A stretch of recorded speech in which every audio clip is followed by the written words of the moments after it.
The Denver Nuggets have a golden opportunity that has just been thrown into their laps, as the perfect situation has arisen itself for the Nuggets to become even stronger, especially after a decision was made earlier in the offseason that has put things in a perfect place for the Nuggets. Even though they already signed Tim Hardaway Jr., now a bigger opportunity comes their way that they have to take, and we are going to discuss all this, break down this opportunity, how they get it done, and why the Nuggets are in great position to pull this off. And guys, before we do that, if you're part of that 77% that's not subscribed to Nuggets Digest, make sure to subscribe for daily Denver Nuggets updates from myself and Amy. She'll be back tomorrow with a great video that you guys do not want to miss out on, so make sure to subscribe, have those post notifications turned on, and let's talk some Denver Nuggets basketball. Because the Denver Nuggets just had the perfect opportunity thrown right into their laps, and this is something that they cannot let slip. Now look, as we know, the Nuggets had an excellent offseason. They've brought in a team that has insane depth on this roster. I mean, you look at the bench unit, you see Bruce Brown, Julian Strawther, Tim Hardaway Jr., Peyton Watson, Jonas Valanciunas. That is so much better than what the Nuggets had just, a couple months ago. When we were looking at them in the playoffs, it was just not a good bench unit. We knew that was the problem against the Thunder. It wasn't about the starting unit. The starting unit was doing well. Obviously, Aaron Gordon's injury played a part into things as well, but the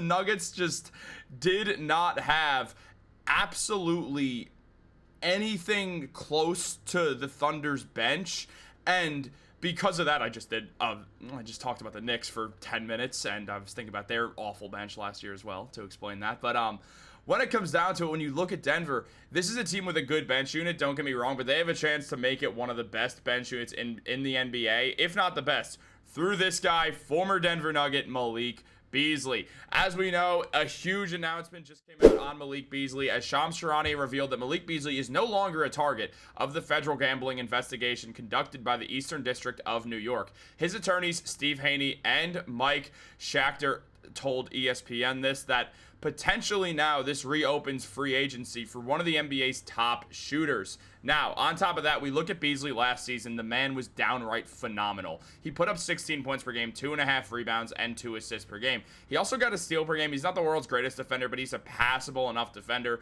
Look, he shot 41% from 3 and 53% on corner threes. Malik Beasley was unconscious last year and one of the best shooters in the NBA. Beasley is someone who was going to draw a ton of free agent interest from around the NBA, and the Pistons wanted to do a lot to keep him. However, now what we're seeing is a situation where Beasley finds himself in that basically what we see is a guy in Beasley who, instead of getting that 3-year, $42 million contract from the Detroit Pistons, he's now looking at likely very small deals because most teams have spent their money. They saw Beasley as a guy who was not going to play in the NBA again because he was going to get caught with this gambling situation. You just assume he's going to get caught after the Jonte Porter situation. So when you look at that, teams start to just look away from Beasley saying, yeah, he'd be great to have, but obviously, can we trust him? And also, is he even going to play? Or are we going to sign this guy to a contract just to never suit up for the NBA again because he's going to get banned for life? That's just not a good idea for us right now. But now, where everything is at, the Denver Nuggets are in a perfect position to bring Malik Beasley in. Now, Beasley did struggle in the playoffs compared to the regular season. He only shot 34% from 3 and 37% from the field.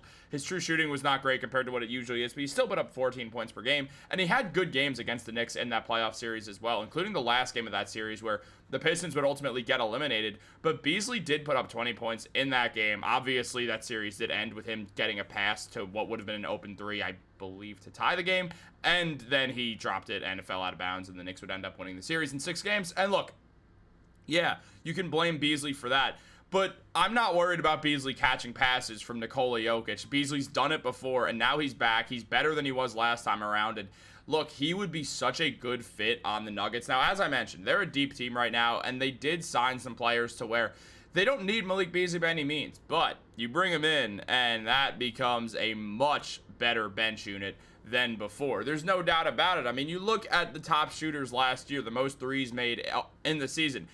Anthony Edwards had 320, Beasley had 319, and then the only other man in the 300s was Steph Curry, the greatest shooter of all time, with 311. Beasley had a phenomenal year, and he could totally add on to that as well, but it's a matter of if they are going to be able to bring him in, and I think this is such a clear move to make that when you look at everything surrounding Beasley, this is the perfect situation for him. He gets to go to a team that he knows how to play on, and on top of that, he gets to have this bench role on a contender where he's just going to keep gaining more and more minutes. I mean, he's going to get minutes over Julian Strawther and Tim Hardaway Jr. and likely Peyton Watson as well. So that just leaves Bruce Brown and Jonas Valanciunas. I mean, if the Nuggets decide to roll 8 deep in the playoffs next year, maybe a little bit like 9, Beasley's in that rotation. He's one of the feature guys in that rotation. And look, the Nuggets did add a lot of shooting when Cameron Johnson got traded, and Christian Brown's a good shooter. But on top of that, you look at the situation at hand.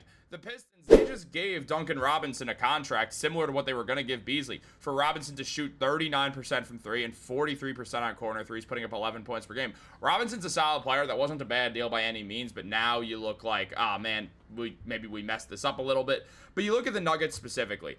They signed Tim Hardaway Jr. to a minimum contract, and I almost said a 3-year contract because I was about to say he's putting up 37% from 3 and in the corner threes, but he's not the most efficient shooter in the world. He's known to be very streaky, and the NBA veteran, who is a solid player, is seemingly in for a big season with the Nuggets. This feels like a perfect fit for him, but we would all replace him with Malik Beasley in a heartbeat. We know what Beasley does, and we'd replace Hardaway in a second with Beasley, and yeah, then Hardaway would be out of the rotation, and it would kind of suck because he joined this team to be in that rotation on a contender, but it's like, sorry, dog. I mean, Malik Beasley showed up. What are we going to do here?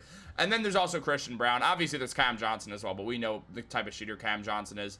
And when it comes to Brown, he's an interesting player because obviously we'd rather have him over Malik Beasley considering the defense and just the more overall around game.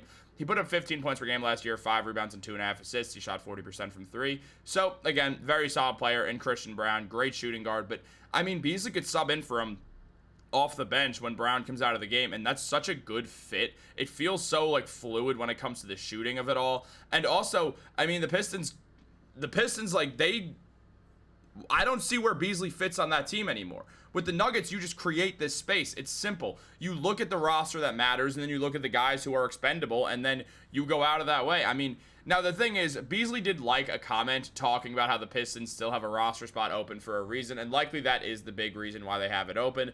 But at the same time, you also look at like the Detroit media, and they're all saying how Malik Beasley, that news today feels like everything was an orchestrated process conducted by specific, more powerful and corrupt franchises to derail the Pistons' future and set themselves up for Beasley's services. So I kind of like the idea where the Nuggets just, I mean, they're not a big market per se, but they just powerhouse their way into this. It would be a great move. I mean, it would be such a win for Denver. And I mean, again, if we look at the depth chart, we just play him over Strawther or Hardaway and zero remorse for it. I mean, I love Strawther. I've talked about this a bunch on the channel, how much I love Strawther and really believe in him. And I mean, Tim Hardaway Jr. has been in the NBA a long time, and he's a good player, but neither of them are Malik Beasley. And I mean, if you got Bruce Brown, Valanciunas, Beasley as your top 3 bench guys, the Thunder are going to start sweating. They're going to start sweating, and I really want to see that. I would like to see another shooter get added to this team. It's not a sheer necessity per se, but to have another shooter on this roster would really be exciting, because then you could also run lineups where you put Malik Beasley at the 3 or Brown at the 3. You put one of them at the other wing spot. You move Cam Johnson down to the 4, which he's played a multitude of times. Then if you sub Aaron Gordon out and you have a lineup of Jamal Murray, Christian Brown, Malik Beasley, Cam Johnson, Jokić, that is going to be such a fun 3-point shooting lineup, and it would be really interesting to see them go all offense, and I'm really excited to see how this all goes down. They have to go for Beasley. There's no reason to not send a contract his way, whether it's a minimum deal, whatever it is. You make the offer, you shoot your shot the way that Malik Beasley shoots his shot, because we know that man's going to hit it.